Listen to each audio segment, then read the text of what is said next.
All right, so today we've learned about what forces act on objects.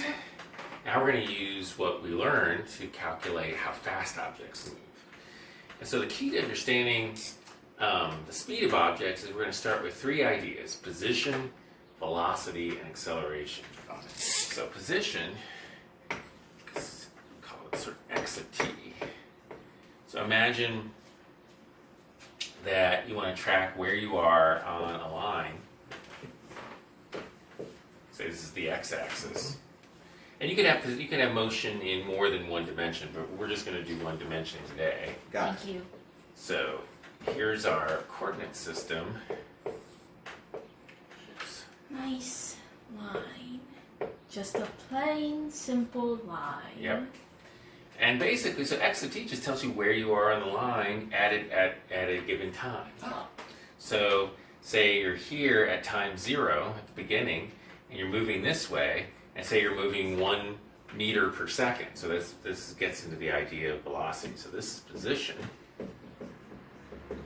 Tells you where you are. So yep. Let's say x of 0 equals 0. It doesn't have to. X of 0 could be 1. You might be starting here. X of 1 equals 1. So a second later, you moved over 1 meter. This information here allows us to calculate your velocity. So we call v of t velocity.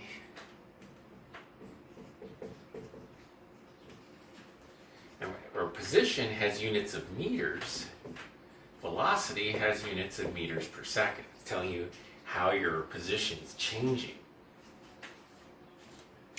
So the way I would calculate velocity here at 1, I'd say it's v of 1 minus v of 0 all over 1 minus 0.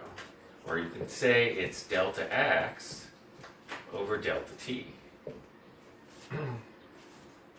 It's the change in position over the change in time. Got it. And since position has units of meters, and time has units of seconds, And velocity is meters per second. Exactly.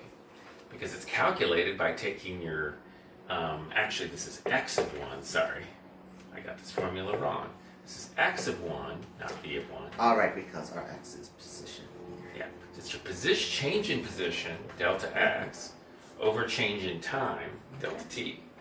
So x of 1 in this case is 1, x of 0 is 0, so that's 1, and your change in time is 1. So in this case, your velocity, when you reach here, you've been going 1 meter per second. Cool. So that's all good and well. Yeah. And up to this point, position and velocity we haven't come up with a way of factoring in how force affects position and velocity. We're going to do that by talking about acceleration. Okay. So the next idea is acceleration. So we'll say A is equal to delta V over delta T. It's how your velocity is changing. So what units? So this is acceleration here. R over delta. That's not an R, that's a V. That's a D. It's a V. V. V. That's a V. V.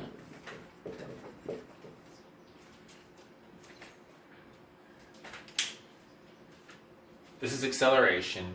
It's changing your velocity over change in time. So what do you think the units of that are? Meters per second. So velocity has units of meters per second. Right. Time has units of seconds. Seconds. And the seconds cancel out, so you're just... They don't. Okay. In the denominator, they combine. Oh. So if you take meters per second and divide by seconds, you get meters per second squared. Oh.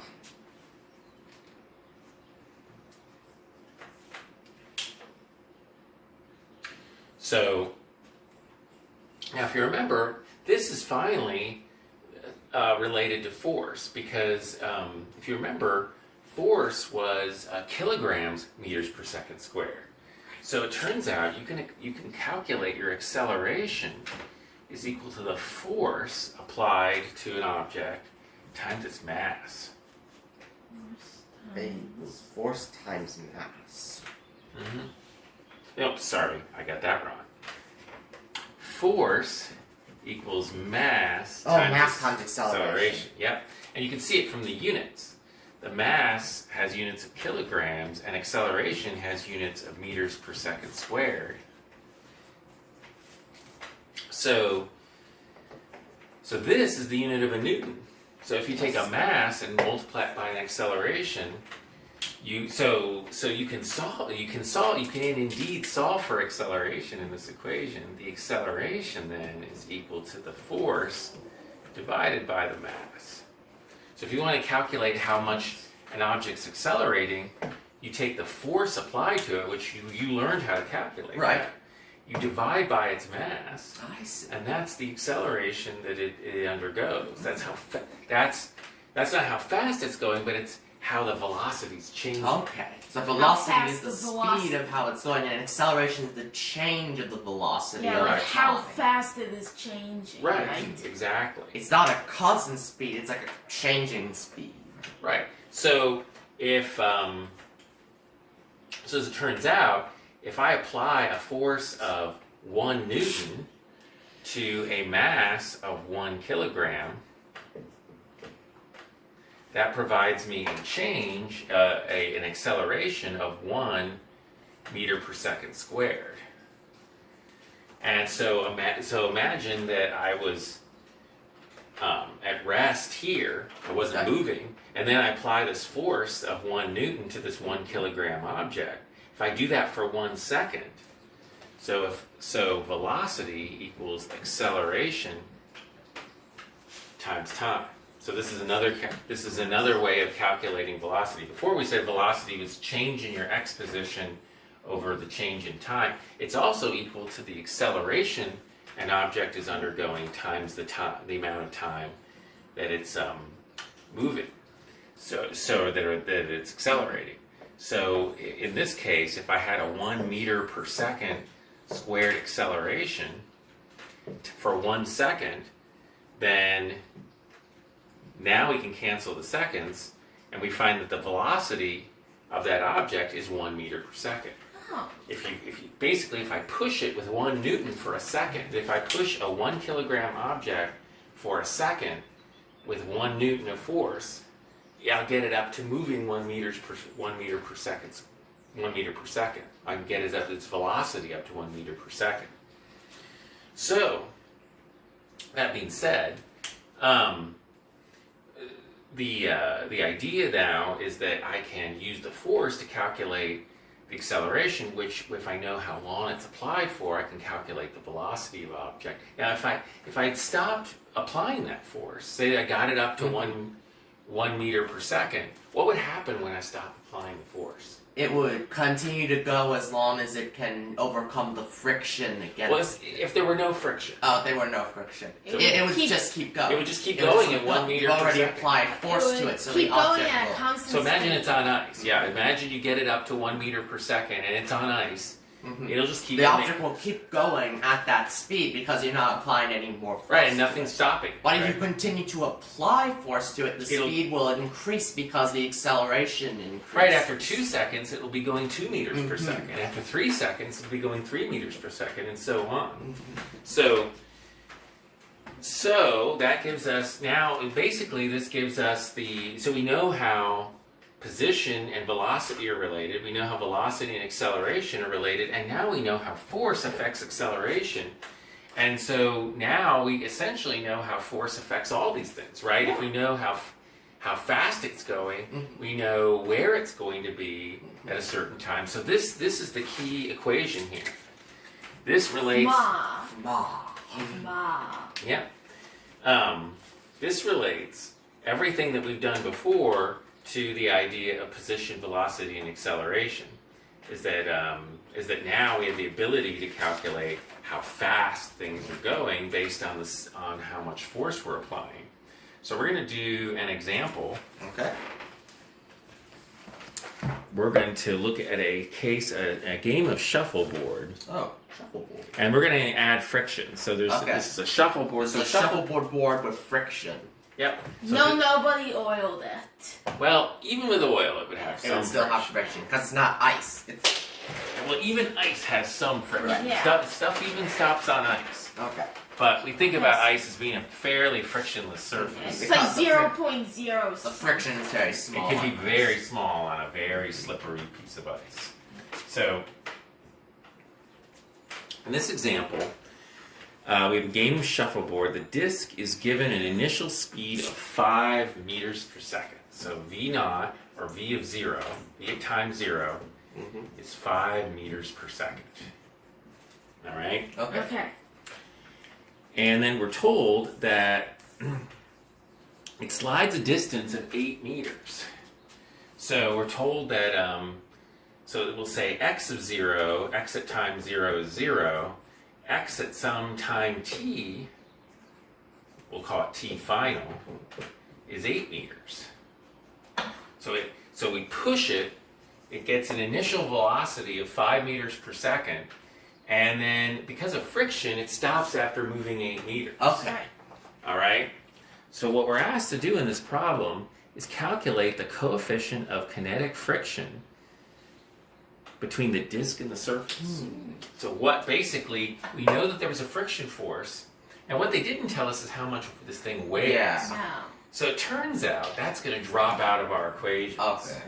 So what do we know? We know that there is an initial velocity Yeah, of 5 meters per a second. And we know that the force that the friction applies some acceleration. And we think generally of acceleration as things that make things go faster. But you also, an acceleration, remember, it's just a change in velocity. Yeah. So you can have a negative acceleration. So we're going to say that the v of t is equal to v of 0, that's the initial velocity, minus the acceleration times time. Minus. So what is this equation telling us? It's saying that if time were 0, the velocity at time 0 is v0, which makes sense. Right. Right. Minus 0, because if time is 0, then it doesn't matter. Yeah, because you Right. Because multiply. acceleration times anything. 0 is 0. And so what we're interested in is we don't know what the final time is. But we do know that if the thing travels 8 meters and stops, what do we know about the velocity at time final? We know. Well, is it moving? No, it's not no. moving. So what's the velocity? 0. Yep, 0 equals v0 minus the acceleration at time final.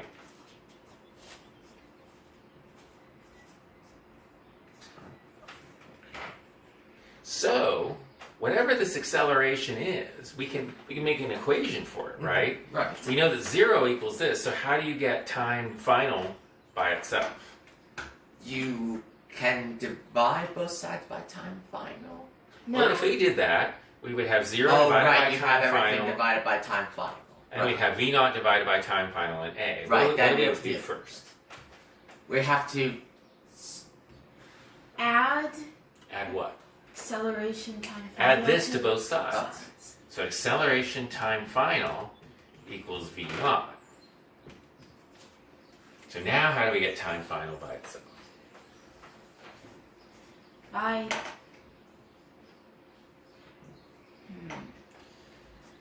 Well, when you get time final by itself, it's multiplied by acceleration. Right, so we have Right. to divide both sides by by acceleration.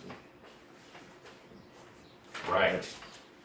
So time final equals v naught, or in this case, it's 5 meters per second, all over the acceleration being applied by the force. Okay. And this unit makes sense, right? Right. If I have meters per second divided by meters per second squared, You're left with just seconds. right? Because if I divide by this, I flip it, right? Yeah. So I get seconds squared over meters, and then one of the seconds cancel, the meters cancel, and I'm just left with seconds. So this is a good equation because its units make sense. Okay. Right? Right. So that's one equation.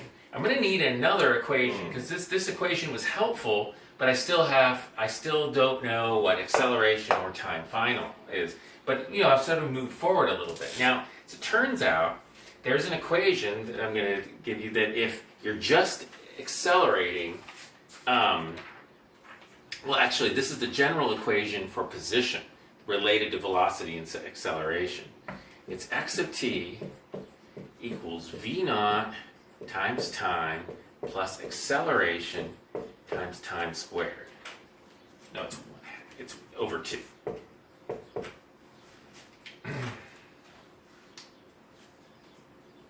Over 2. Okay. So we're told that.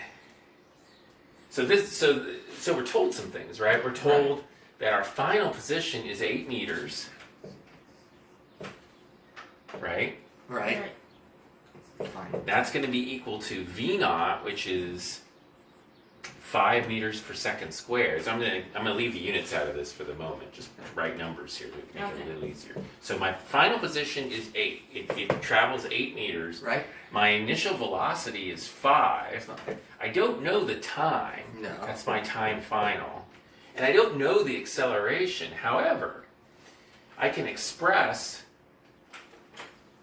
time final in terms of acceleration. That's why this equation is important. So I can say that it's,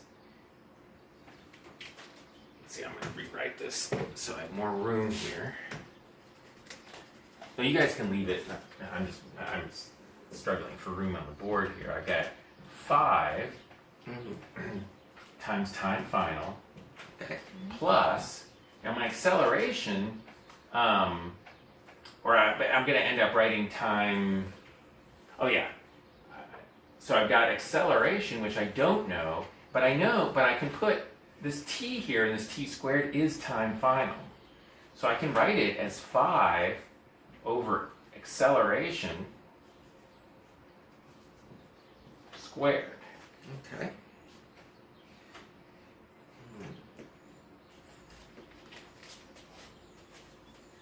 Oh no, I'm sorry. Yeah, it's 5 over acceleration squared. That's good. And I can write this time final the same way.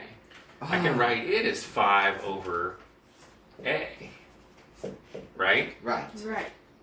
So I replace time final with 5 over a in both places, and now I have an equation. This is actually a nice equation. It doesn't look super nice right now.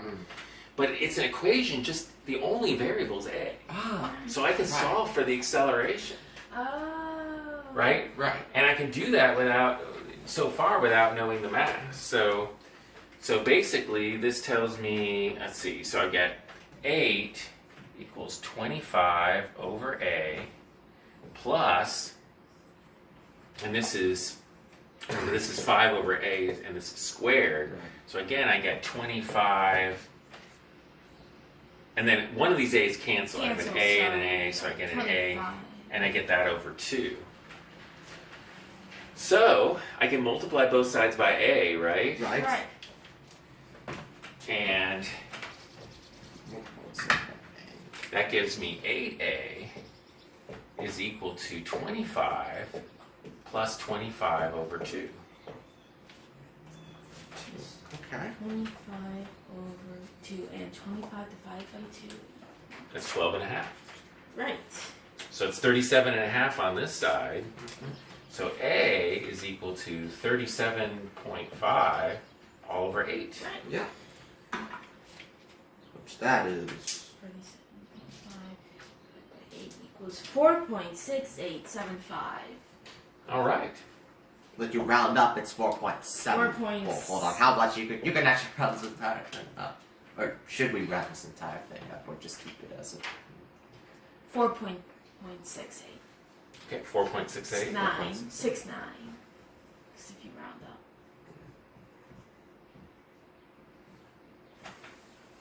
All right, and that's meters per second squared. All right now. So Okay, so we have our acceleration. we have our acceleration, which is really important because now that's all the information we were going to get out of position and velocity and all that stuff. So all this initial velocity and the distance it traveled, it's told us everything we're going to know. Now, it turns out, remember that the force of friction is equal to the force of gravity times the coefficient of friction. In this case is mu k. So the acceleration, and then we have the other equation. We know that the force is equal to mass time. friction is also equal to the mass times the acceleration. So we're going to substitute this in. We don't know what the force of friction No, is, and we or don't know the force of gravity. Or that. Or that thing, right? Or that mu k. All we know is the acceleration. That's all we know. But we do know the acceleration. So we're going to put in our mass times acceleration on this side. Okay. And we also know that the force of gravity is the mass times the gravitational acceleration, Right. Right. So we know acceleration, right? Right. And we know this g. This is 9.8. Okay. We don't know m and we don't know mu k, so we seem to be in a bit of a bind, right? Yeah, Because we have an equation and two unknowns, but there's something with this equation that's going to really help us. What? Well, if you wanted to get mu k by itself, what would you do? You would Divide both sides. You would divide both sides by mg. mg. Yeah. That means that m cancels, Right. and those g's cancel on that side. So we have acceleration, which we know, divided by gravity is equal to mu k. Okay. So we said the acceleration was Acceleration 4.6. is 4.69, and then that's divided by 9.8. 9.69 divided by 9.8 equals goes 0. 0.479. All right. Or do you want to like round up? It's Yeah, 4.8. it's Or I mean 0.48. So that's our coefficient of friction. Yeah. 0.48. And we didn't even have to know the mass. Yeah, So we didn't it know seemed kind of scary at first, Yeah. didn't it? But the key was we had to figure out acceleration. So the new equation I gave you, which we'll review real quick, is the position of an object is always determined from its initial velocity. Its position at time t is determined from its initial velocity times that same t plus 1/2 its acceleration times t squared. Got it. So we knew the initial velocity, we knew, and we didn't know the acceleration, but we knew how far it traveled, so we could calculate the acceleration in terms of its initial velocity. Okay. So that's an important equation. F equals ma is an important equation, and then everything else is just stuff that we learned before. Yep. So we're gonna do one more example. Okay.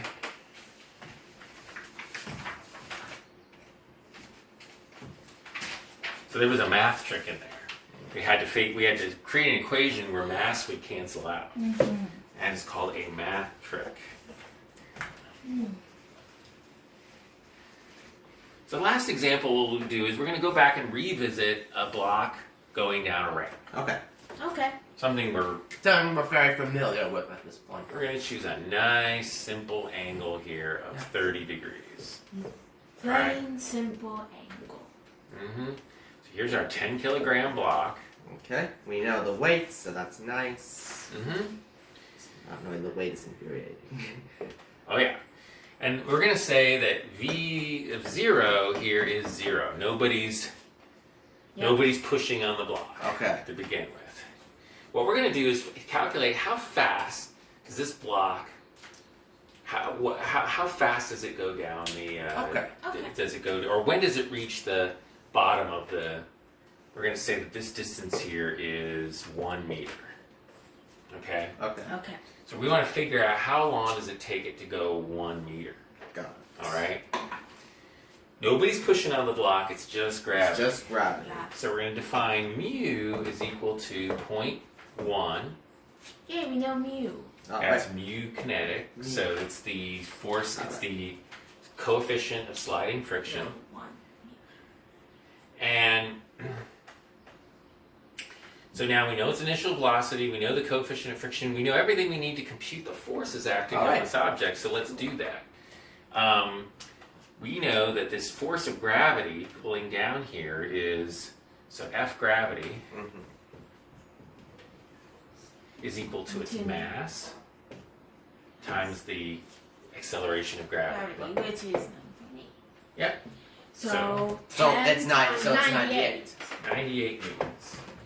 Now, so we need to know two forces, right? There's two forces that are Right. going to act on this object. The X gravity. Yep, and Fx the gravity. Fx gravity and the Fy gravity. Oh wait, no, and the And then the force, there's Force a force that- yeah, pushing there's a back this force way. back, This that's is that's this is the force of friction. Right. Yeah. So if we want to know the total force acting on this object, and we need to know the total force so we can calculate the acceleration. Mhm. So let's start with Fx gravity. Yeah, 'cause that's so. So if this is 30 degrees here, it means Yeah. that we have a triangle, so we make a right triangle Mhm. here. that's So if you 90 want to know degrees. this side of the triangle, it means this is 30 degrees here. And then that's 60. This one's 60, yeah. So if you want to know the force here, so we know that this side is 98. Because that's the force. Yeah. It's not going down into the, this is the force going down into the ramp. This will be Yeah. the one that determines our static friction. But let's start with this side of the triangle. Okay. Because it'll tell us the force going down the Yep. ramp. So we have to get the cosine of 30 degrees. Which Well, is that cosine? Because here's Oh, the, here's oh, the I 30 mean degree the angle. cosine of It's 6 sine. Yes. sine of 30. Fx Sine gravity. 60. Sine of 30. Which is Is point. equal to sine 30 times F gravity. That's 98. Okay, sine 30. 0.5 times 98. 1/2 basically Yep. is the sine of 30. 49. Oh, Right. right. We actually have done that before. so- 49. Yep, we did that before. Yep. So that makes this easy. We've That's done gravity. this before. So Fx gravity equals 49 newtons. Now the force of friction is equal to mu k times F y gravity. Alright, so Fy gravity in this case would be the cosine Sine of of 30 30. degrees. Cosine 30 Cosine of 30 Sine is 30 0.866. times 98 goes 82. Is 84. Well, actually, if you round up, it's 85. Okay, we'll say 85, and then we got the coefficient of 0.1 out here, so that makes that Right. 8.5 newtons. Right. So what's the total force? F total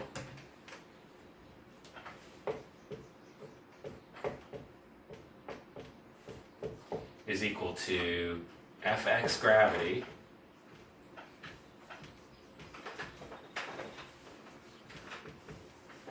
Plus minus minus Fy gravity. F static, F friction, sorry,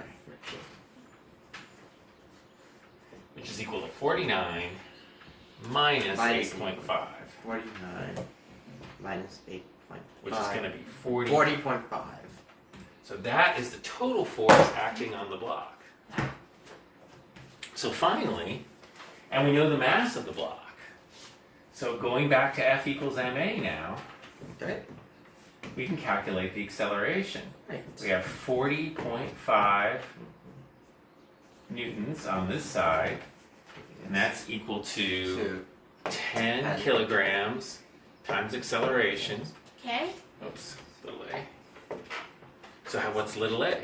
Alright, well, you just divide Both sides by by 10 kilograms. So 4.05 meters per second. Squared. Squared. So now we know. Now we took what we learned before, and now we can calculate the acceleration of the block down the ramp. Right. And there's only one other equation we need to calculate how long it takes to get to the bottom. Alright. And that's that equation that says x of t equals v0 of t plus 1/2 at squared. So x of t is its position. So we're going to say when it starts out, it's at 0. So Okay. at time 0, it's at 0. 0 equals. And actually, I should take this opportunity to add one more thing. If it wasn't at 0 when it started, then there is one other term in this equation that we should add in. X of 0. Okay. Right? Because if t is 0, then you get x of 0, and this is 0, and this is 0, and you just have x of 0. So this actually is the equation that describes where something is based on its velocity and acceleration. So in this case, we're going to say x of 0 is 0, Okay. and v of 0 is 0. So these two terms are gone. Right. So we're just left with x of t is equal to 1/2 1/2. acceleration times t squared. And we know the acceleration is 4.05 meters per second. So x of t is equal to half that. That's 2.025 t squared. Now we're interested in solving for how long does it take, or what's the t, so we don't. Right. But we have one equation. We appear to have two unknowns because the x of t isn't known. Yeah. But we're saying how long does it take to go down a 1 meter ramp? So what's x? At the time when whatever the t final is, when it reaches the bottom of the ramp, what's x of t at that point? X of t is 1 1. Because it's gone 1 meter. meter. So we say 1 is equal to 2.025 Oh, I see what we t do final here. squared. Yes. So we divide 1 by 2.025. Yep. 1 divided by 2.025 equals 0.494. So t final squared is equal to 0. What'd you say? 94. Okay. And then finally, how do we get t final? T final squared is equal. Oh, you take Right, the square root of square root of- 0.49. I think that's going to be something close to 0.7. Right. 0. Yeah, 0.7. Right around 0.7 seconds. Yep. So if you took this 10 kilogram block, put it on this ramp, and let it go, it would take less than a second. Wow. That's because that block's really heavy. 10 kilogram block, input and pounds is 20 over 20 pounds. Whoa. 20 pound block, and this is a slick ramp. 0.1 is not much friction. No. So there's not much stopping. And now if we had that friction from the shuffleboard game, our frictional force would be 4.8, almost 5 times higher than this. So our friction, this would be considerably less force. But yeah, you get it. So you can see everything we did before and how it relates to. Now we can calculate the speed, the time it takes things to go places, the speed, and just for fun, what was the speed of the block when it reached the bottom? Well, we know that it traveled per point. No, I mean right before it hit the bottom. Right before it hit the bottom. Yeah. What was its maximum speed when it when it came down the ramp? Well, it's accelerating all the time. Right. So it starts out with no velocity here, it goes faster and faster. What was its velocity at the bottom of the ramp? Well, we know the acceleration Right, the acceleration is the acceleration was 4.05. 4.05. And we know the time is 0.7 0.7, so we can calculate how Right. fast it was going. So 2.835 meters per second. 0.05 times. What's that in miles per hour? Miles per hour. How many meters equals a mile? Well, let's do the let's do the conversion. We have 2.8 roughly, we'll call it 4 meters per second. Now, to convert that into miles, we're going to first convert it into kilometers. Okay. So there's going to be 1,000 meters So per time- kilometer. Alright, so we divide this by 1,000. Yep. we're not done yet. Remember, this is per second. We need Right. it per hour. Right. There's 3,600 seconds. Where did I get that per hour? Because there's 60 seconds in a minute and 60 minutes in an hour. Right. So 60 times 60 is 3,600. So when you take 3,600, so this is going to give us kilometers per hour, and then turns out there's 1.6, there's 0.6 miles per kilometer. So basically take 2.84, multiply it by 3.6, because that's what happens. You don't have to do Right. anything in the thousands, because 3,600 divided by thousands is 3.6. Right. And then multiply by 0.6. Times 0.6. That's 6.13. 6.134 miles per hour. 6.1. And we walk about between 3 and 4 miles an hour. So this is almost running speed. Wow. Yeah. It's a little, kind of not a super fast run, but it's kind of like jogging speed. So that block is in less than a second, it's already going about as fast as a person can go. Wow. Imagine if the ramp were longer. Oh my It goodness. could go Or if the object was heavier, like say a person on a slide, Right. that would be a lot. Well, actually, if it's heavier, it doesn't affect its speed. Really? It Doesn't turns- it change its gravitational force, But which the- affects the FX But, gravity? but it does change the force. But remember, the acceleration is the force divided by the mass. Ah, So the mass right. cancels out of the whole thing. Right. So any object will go the same speed down the ramp, no matter Okay. how much it weighs. The It's length the length of of the ramp that affects Yeah, how long it goes, because that affects how long it accelerates. The longer the ramp is, the more time it has to accelerate, the more time it has to increase its speed. Exactly. Okay. So mass doesn't change. So mass That's a doesn't fast change. block for having no legs or limbs or